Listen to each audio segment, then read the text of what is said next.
In 1906, the Bronx Zoo placed a man in a cage alongside an orangutan. They called it science. But to the black community of New York, it was nothing short of a public humiliation.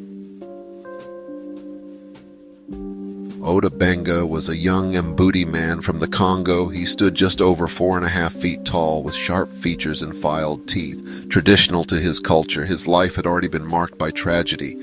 Colonial violence had claimed his wife and children, and his village was destroyed. Alone, he was taken from Africa by an American missionary explorer named Samuel Verner. Verner brought Ota to the United States initially to appear at the 1904 St. Louis World's Fair.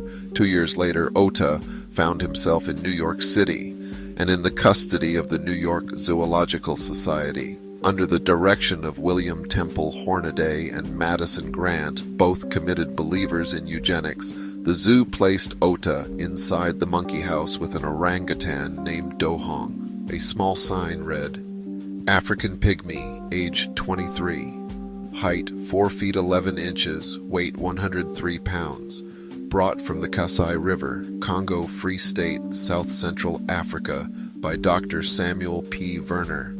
The exhibit was a sensation and an outrage.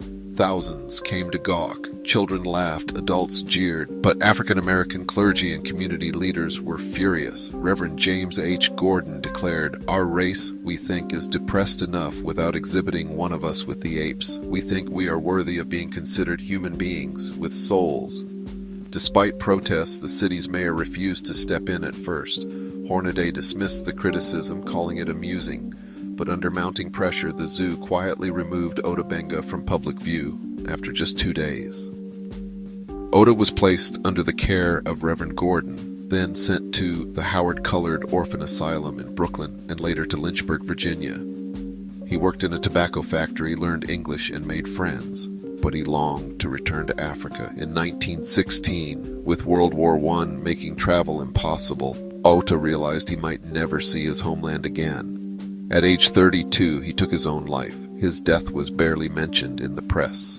For decades, the Bronx Zoo said nothing. But in 2020, the Wildlife Conservation Society formally apologized, acknowledging that Ota Benga had been robbed of his humanity and that his treatment was part of a long, shameful history of racism in scientific and cultural institutions. Ota Benga's story is more than a historical footnote. It's a reminder of how easily empathy can be lost when people become spectacles instead of being seen as human. We remember Ota Benga, not as an exhibit, but as a man.